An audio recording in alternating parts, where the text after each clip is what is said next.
So some of you know that in September of last year, I was 6,000 miles away in Transylvania, visiting sites that are sacred to our Unitarian Universalist religious history. There were many fascinating learnings, but none were as surprising as this one, that there is no church shopping there. They don't church shop there. There's lots of church shopping here in America, but they don't do that there. Why? Well, the short answer is ethnicity trumps theology. Ethnicity trumps theology. The spirituality of a Transylvanian Unitarian is experienced primarily as a dynamism between and among people. It is about sacred architecture. It is about sacred music. It is about sacred prayer, scripture, stories, seasonal celebrations, and the other ways that people publicly manifest divinity. Whether or not you happen to believe in God, but it feels sacred, all the ways in which you manifest that sacredness. And it's all expressed in a unique Hungarian style. So if you don't like your local Unitarian church, well, you just stop going to church. You just stop. You don't check out the competition because the competition is Romanian in ethnicity. And you can't make the switch like it's merely exchanging clothes. Remember, ethnicity and spirituality go together. To switch is more like getting a heart transplant. That's how serious that change is, how radical that change is. The change would really amount to erasing your spiritual identity, to losing God. Pow! That's my head exploding, by the way. Pow! Some of you look unimpressed. So this is why I'm asking a perhaps strange-sounding question this morning. Where is spirituality? Not what. The what we have already explored in previous sermons. Spirituality is vital connection to the whole, of which a person is just a part. Spirituality is following your bliss, allowing the joy to overflow in creation and wonder. Spirituality is peace in the midst of pain, grace in the midst of chaos. Spirituality is showing up, paying attention, speaking one's truth, letting go of results. But now the question is, where does all this happen in our lives? Where? The reason my head exploded when I came into contact with Transylvanian Unitarianism is because I had taken for granted something that is as seemingly self-explanatory as this statement, the following statement. I'm spiritual, not religious. Got it? I had taken for granted the idea that spirituality is about essence and interiority versus externals like doctrines and traditions and rituals and bylaws and town hall meetings and congregational meetings, and I'll stop right now, which are like clothing that can be changed out, but the internal essence, it remains the same. And it's not like I'm making this stuff up out of thin air. Listen to what the psalmist of the Hebrew Bible sings. Create in me a pure heart, O God, and renew a steadfast spirit within me. You do not delight in sacrifice, or I would bring it. You do not take pleasure in burnt offerings. My sacrifice, O God, is a broken spirit, a broken and contrite heart. You, God, will not despise. From no less an authority than the psalmist of the Hebrew Bible, we get a very clear sense of the where of spirituality, not the three-dimensional space where burnt offerings take place, but in the no-dimensional space of one's private heart. I am not here this morning to say that this is necessarily a wrong picture of things. There are, in fact, all sorts of spiritually transmitted diseases Oh yeah, you heard me right. All sorts of spiritually transmitted diseases that are bad, bad, bad. And the good news is that they cannot survive a healthy dose of interiority, of passionate inwardness, of solitude.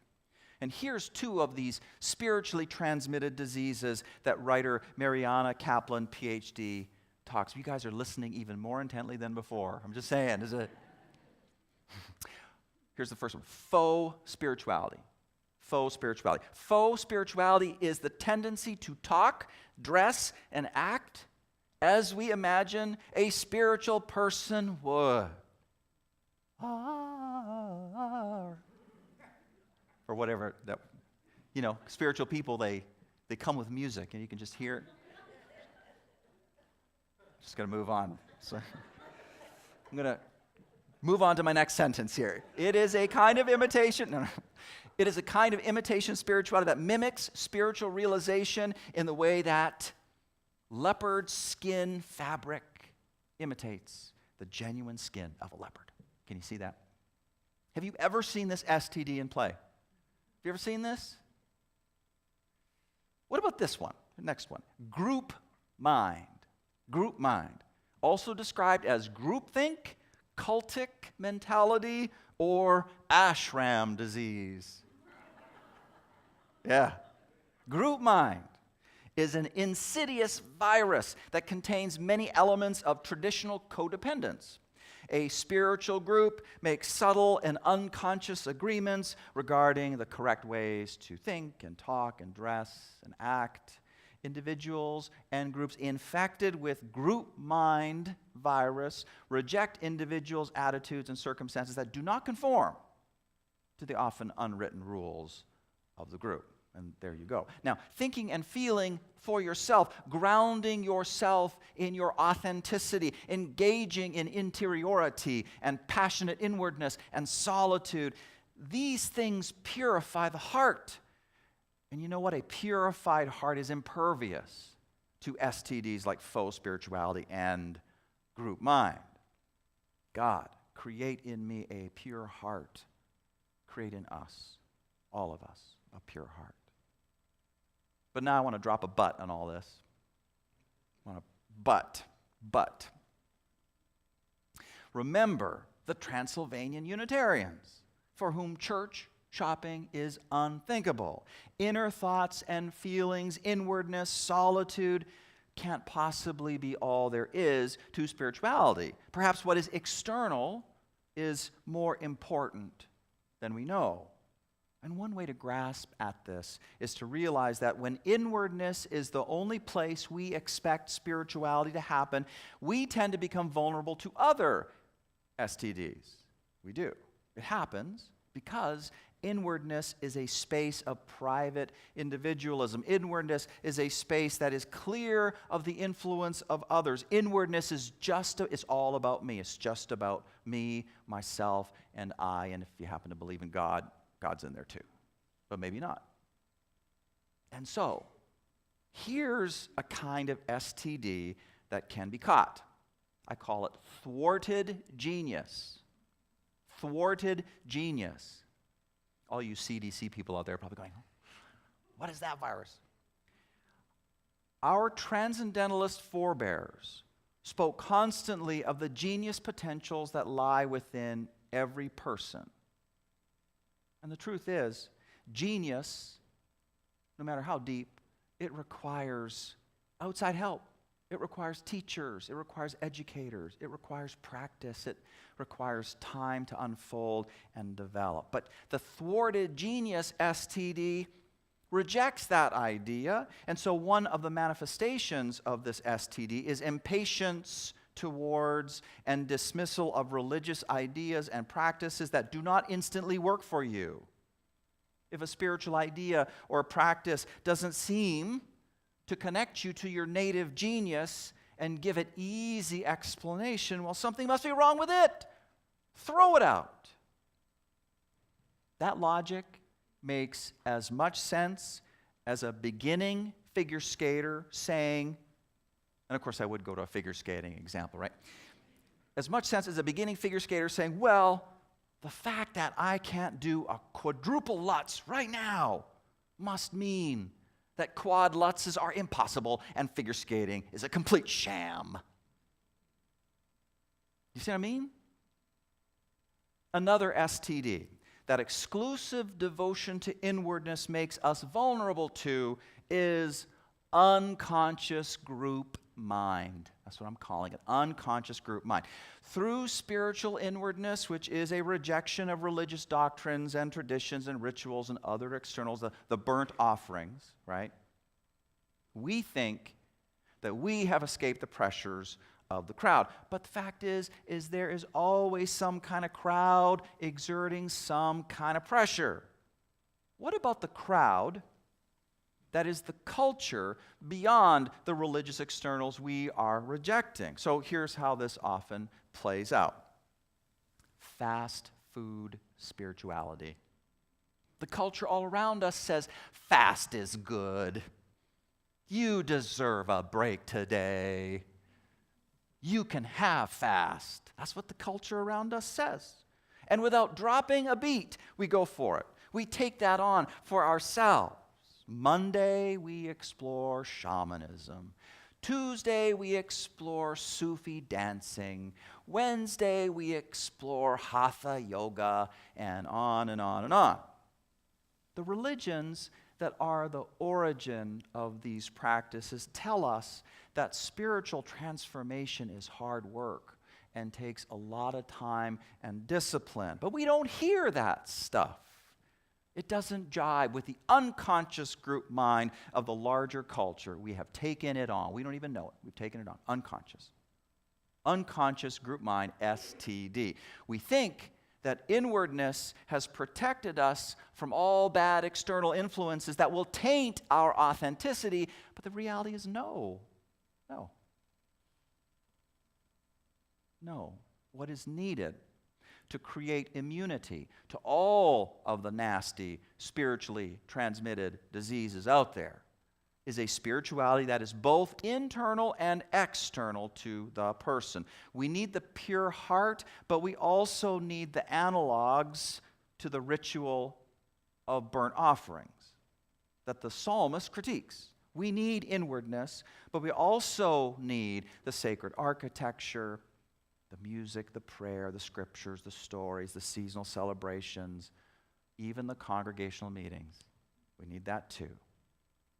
Vital spirituality is something that happens as much in the three-dimensional space between and among people as in the no-dimensional space of the human heart. My experience with the non-church shopping Transylvanian Unitarians reminded me, beloved community is simply too large to fit within the human heart. It needs a building. It needs a building that helps to facilitate the mission and not block it. It needs bylaws. It needs books.